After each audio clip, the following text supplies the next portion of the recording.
او ہوش میں آ جاؤ، یہ زندگی دھوکا ہے، یہ دھوکا ہے، یہ مچھر کا پر، یہ دھوکے کا گھر، یہ مکڑی کا جالا۔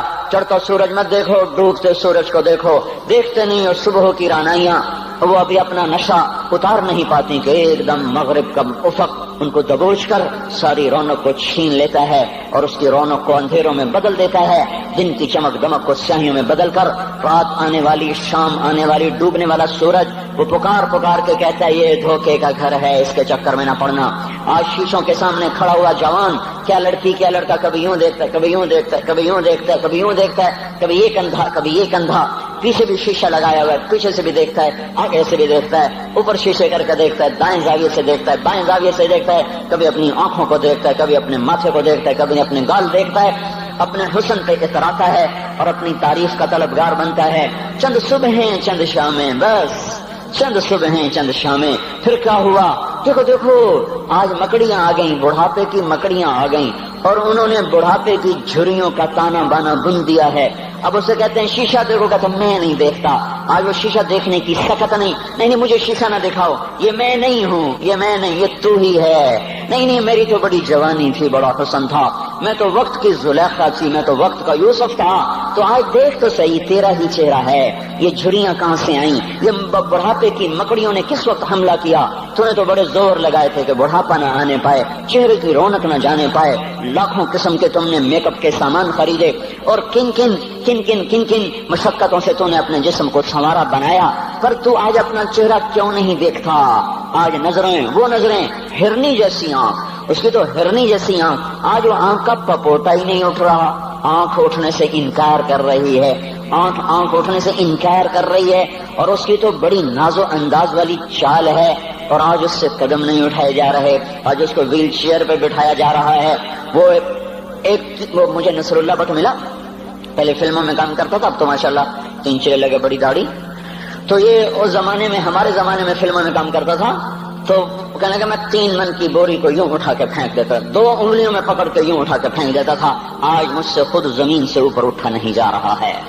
ہاں یہ میرے بھائیو، آنے والی صبح اور شامیں وہ اپنے چہرے ہمیں اوپرے نظر آتے، نہیں میں نہیں، تو ہی ہے۔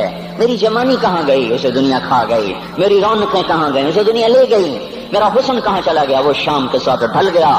میری جوانی کہاں چلی گئی؟ وہ ڈھل گئی رات کے ساتھ، شام کے ساتھ۔ یہاں کا ہر پھول کھلنے نہیں پاتا کہ وہ مرجھا جاتا ہے، بہار آنے نہیں پاتی کہ خزاں کے تھپیڑے سے دھکا دے کر درختوں کو ننگا کر دیتے ہیں، مسکراہٹیں آ نہیں پاتی کہ آنسوؤں کی رمجم برسات شروع ہو جاتی ہے، خوشیاں آنگن میں قدم پہلے رکھتی ہیں اور غم آ کر اس کو دھکا دے کے وہ جا کے پھینکتے ہیں۔ ان کا آنا بعد میں ہوتا ہے، غم پہلے سے آ کر ایک مار کے اٹھا کے وہ پھینکتا ہے۔ کہیں شادیوں کے نغمے نہ سنا کرو، جاؤ رونے والیوں کے نوحے سنو، ناچنے والیوں کے گانے نہ سنو، بین کرنے والیاں ان ماؤں کے بین سنو جن کے جوان لال ان کی آنکھوں کے سامنے میت بن کے پڑے ہوتے ہیں، ان عورتوں کے نوحے سنو جن کے جوان خامن ان کے سامنے چھوٹے چھوٹے بچے چھوڑ کے جا کر قبر کے سفر شروع کر رہے ہوتے ہیں، ان باپوں کے جا کر ان کی غم گیز داستانیں سنو میرے بھائیو، جن کے جو خود کہتے تھے یا اللہ مجھے موت دے دے، وہ بیٹھا سسک رہا ہے اور جوان بچہ کندھوں پہ اٹھا کر وہ جنازہ قبر میں لے جایا جا رہا ہے۔ یہاں کے راگ نہ سننا، دھوکہ کھا جاؤ گے، یہاں کے ہوٹلوں میں نہ جانا، وہ سب دھوکہ فریب ہے، مسکراہٹیں دھوکہ ہیں، اور یہاں کے ہوٹل وہ ایمان کو برباد کرنے کے اڈے ہیں، وہاں نہ جانا، وہاں ہر چیز مصنوعی ہے۔ لوٹ کے قبرستان جانا، شکستہ قبریں، ویران قبرستان، ٹوٹی ہوئی قبریں، اکھڑی ہوئی قبریں اور جھکی ہوئی قبریں، بوسیدہ قبریں، دھنسی ہوئی قبریں، ہائے ہائے، ایک قبر کہے گی میں بھی کبھی کسی کا سر پر غرور تھا۔ میں میانی شریف کے قبرستان سے گزر رہا، ایک جگہ فاتحہ پڑھنے جا رہا، میں قبرستان کے درمیان سے گزرا تاکہ قرآن پڑھتا ہوا دائیں بائیں سب کو ایصال ثواب کرتا جاؤں۔ اللہ کی قسم میں نہیں جانتا کون ہے کیا ہے، ایک قبر نے میرے پاؤں روک لیے، اس کی بے بسی نے، اس کی حسرت نے، اس کی بوسیدگی نے، اس کی اداسیوں نے، اس کے غموں نے میرے پاؤں روک لیے۔ میں تو اپنے دھیان میں جا رہا ہوں، میرا اپنا عزیز ہے، میں اس پہ فاتحہ پڑھنے جا رہا ہوں، مجھے نہیں پتا کون مرا ہوا ہے، اور اس کی قبر کی ویرانی نے، بوسیدگی نے، اوئے ہوئے ہوئے، میرے پاس الفاظ نہیں، میں کیسے وہ نقشہ بیان کروں کہ چلتے ہوئے قدم میرے رک گئے اور میں ایسے کھڑا ہو کے قبر کو دیکھنے لگا، اور میں بے ساکھ، مجھے یوں لگا جیسے قبر کا ایک ذرہ کہہ رہا ہو ادھر بھی کچھ پڑھتے جاؤ، یہاں کوئی کبھی نہیں آیا۔ ماؤں کو دفن کرنے کے بعد اولادیں بھول جایا کرتی ہیں، ماؤں کی گود میں برسوں کھیلنے کے بعد پھر یاد میں نہیں رہتا کوئی ماں تھی، باپ کے کندھے پر برسوں سواری کرنے کے بعد یاد نہیں رہتا کوئی ہمارے لیے گھر بنا گیا تھا، زمینیں چھوڑ گیا تھا، جائیدادیں چھوڑ گیا تھا۔ وہ ایک محرم میں چلے جاتے ہیں، اگر یہ رسم نہ ہوتی تو شاید کوئی قبروں پہ بھی نہ جاتا۔ اپنی مصروفیتیں، جب آدمی خود باپ بنتا ہے باپ بھول جاتے ہیں، جب خود بچی ماں بنتی ہے مائیں بھول جاتی ہیں، جب اپنی دوستیاں بنتی ہیں بھائی بھول جاتے ہیں، کون مرے ہوئے کو یاد رکھتا ہے؟ یہ فنا کی جھوک ہے، مٹ جانے کا مقام ہے، کوئی کسی کو یاد نہیں کرتا۔ حضرت علی نے فرمایا تھا حضرت فاطمہ کو دفن کرنے کے بعد لكل اجتماع من خلیلین فرقۃ وكل الذی قبل الممات قلیل۔ آج فاطمہ کو دفن کرنے کے بعد مجھ پر یہ بات کھل گئی ہے، کوئی کسی کا ساتھ نہیں دے سکتا، کوئی سدا سلامت نہیں رہ سکتے۔ ایسی حسین جوڑی بھی آج بکھر گئی، ایسا حسین جوڑا کوئی دنیا میں کہاں سے لائے گا؟ ایسا جمال کوئی کہاں سے لائے گا؟ ایسی جوڑی کوئی کہاں سے لائے گا؟ علی اور فاطمہ کی جوڑی کوئی دکھائے تو صحیح، کوئی نبیوں کے بعد کوئی ایسی جوڑی بنی ہو، لیکن آج یہ جوڑی ٹوٹ گئی۔ 24 سال کی عمر میں فاطمہ جدائی دے گئی، 24 برس کی عمر میں جدائی دے کے جا رہی۔ ہاں لیکن بھائی ان کا تو مرنا بھی زندگی تھا۔ پانی کے لیے اپنی خادمہ سے فرمایا میرے غسل کا پانی رکھو، خادمہ نے پانی رکھا، خود غسل فرمایا، پھر اس کے بعد چارپائی کو درمیان میں رکھوایا اور کپڑے پہنے اور فرمایا علی اس وقت کہیں باہر نکلے تھے، فرمایا اب میں مر رہی ہوں، میرا غسل ہو چکا ہے، مجھے دوبارہ غسل نہ دینا، یہی میرا غسل ہے اور علی کو بتا دینا، اور وہ گئی۔ ہاں آپ نے کہا تھا حضرت فاطمہ سے میں جا رہا ہوں، وہ رونے لگی، پھر آپ نے پھر کان میں کہا نہیں تو غم نہ کر، سب سے پہلے تو ہی مجھ سے آ کے ملے گی۔ پھر وہ ہنسنے لگی، حضرت عائشہ رضی اللہ عنہا دیکھ رہی تھی، پہلے روئی پھر ہنسی، تو کہا یہ کیا بات ہوئی؟ کہا مجھے میرے باپ نے کہا میں جا رہا ہوں تو مجھے رونا آیا، تو پھر انہوں نے فرمایا تو غم نہ کر، سب سے پہلے تو ہی مجھ سے آ کے ملے گی۔ تو پھر میں خوش ہو گئی۔ باپ کے جانے کے صرف 6 مہینے کے بعد ابا سے ملاقات ہو گئی۔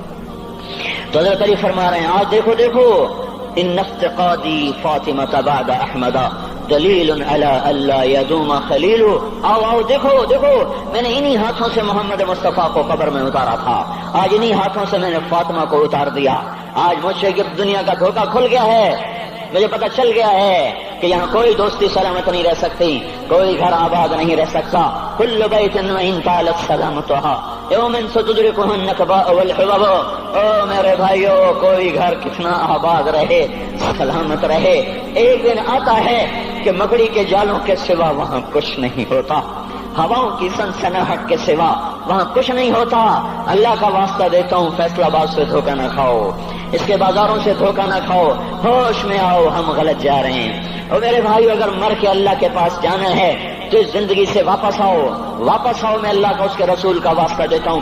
اگر مر کے کہیں اور چلے جانا ہے، اگر مر کے اللہ کے پاس نہیں جانا یا اللہ کے رسول کا سامنا نہیں ہے، جو مرضی کرو، پھر ہم بھی چھوڑیں، اب ہمیں بھی کچھ سمجھاؤ، ہم کیوں بول بول کے گلے کی ایک ایک رگ میں درد اتار بیٹھے؟ گھر چھوڑ چھوڑ چھوڑ چھوڑ، سارا وجود ہڈیوں میں درد اتر گیا ہے، تو کچھ ہمیں بھی راستہ بتاؤ کہ یہ راستہ ہے، اس پہ موج میلہ بھی ہوگا، اللہ بھی نہیں ملے گا، آؤ ہم سب تم پھر ہم بھی مل کر تمہارا ساتھ دیں۔ ہم کیوں ایسے کھاری اٹھائے ہوئے در در کی ٹھوکریں کھاتے پھر رہے ہیں؟ میرے بھائیو، اور اگر ایسا کوئی راستہ نہیں ہے، اور میں بتا رہا ہوں کوئی نہیں ہے، کوئی نہیں ہے، کوئی نہیں ہے، میرے پاس کوئی مضمون نہیں بیان کرنے کو، میں یہ نوجوانوں کو دیکھتا ہوں میرے بند ٹوٹ جاتے ہیں، میں دیوانہ ہو جاتا ہوں کہ میں ان کے کیسے دلوں میں اتر کر ان کے دلوں کی لگاموں کو اللہ کی طرف پھیر دوں اور اس کے رسول کی طرف پھیر دوں۔ یہ جب گانے بجانے میں ڈوبتے ہیں، جب یہ رقص گاہوں کو چلتے ہیں، جب یہ تاجر غلط تولتے ہیں، اور جب یہ بینک سے قرضے لے کر لمبے لمبے نظام بناتے ہیں، پرائز بانڈ خرید کر دعائیں مانگتے ہیں اللہ میرا بانڈ نکل آئے، او میرا بھائی تجھے کیا ہو گیا؟ تو جوئے پر دعائیں کر رہا ہے کہ یا اللہ میرا بانڈ نکال دے۔ میں کیسے ہوش میں لاؤں؟ میں تو خود مدہوش ہو چکا ہوں۔ میں تو صدمے جیسے آدمی کو پاگل کر دیتے ہیں، دیوانہ کر دیتے ہیں۔ وہ دیوانگی کی کیفیت ہے کہ کوئی سنتا ہی نہیں، کوئی مانتا ہی نہیں، 4 دن کے تھوڑی دیر کے لیے ہائے ہائے کرتے ہیں، پھر وہی ڈگر، وہی راہیں، وہی غفلت، وہی صبحیں، وہی شامیں۔ کہاں سے کوئی آئے گا؟ کون سی آواز آئے گی؟ کوئی قیامت کے کڑکا کو سننا چاہتے ہو؟ کیا آسمان کے دھماکے سن کے توبہ کرنا چاہتے ہو؟ کیا آسمان کی بجلیوں کو گونجتا دیکھ کر پھر توبہ کرو گے؟ یا زمین کے کلیجے کو پھٹتا دیکھ کر پھر توبہ کرو گے؟ یا سمندر کی بکھری موجوں کو چڑھتا دیکھ کر پھر توبہ کرو گے؟ یا ہواؤں کے جھکڑ بگولوں کو دیکھ کر پھر توبہ کرو گے؟ نہیں نہیں، پھر توبہ کا وقت نکل جاتا ہے، ابھی وقت ہے، ابھی ہم لوٹ آئیں، آ جائیں۔ قبروں کی وہ سیدگی یاد کرو، قبروں کے اندھیرے یاد کرو۔ اور میں آپ کو سنا رہا تھا، اس قبر نے مجھے روک لیا، اس کی ایک ایک مٹی کے ذرے نے مجھے کہا کچھ ادھر پڑھ دو، یہاں کوئی نہیں آیا۔ ہاں کوئی نہیں آیا کرتا، کوئی نہیں آیا کرتا، یہاں علی فاطمہ جدا ہو گئے، باقی کون ہمیشہ رہ سکتا ہے؟ اور جب جدائیاں ہوتی ہیں پھر کیا ہوتا ہے؟ کأن لم تکن بینی و بینک خلۃ ولا حسن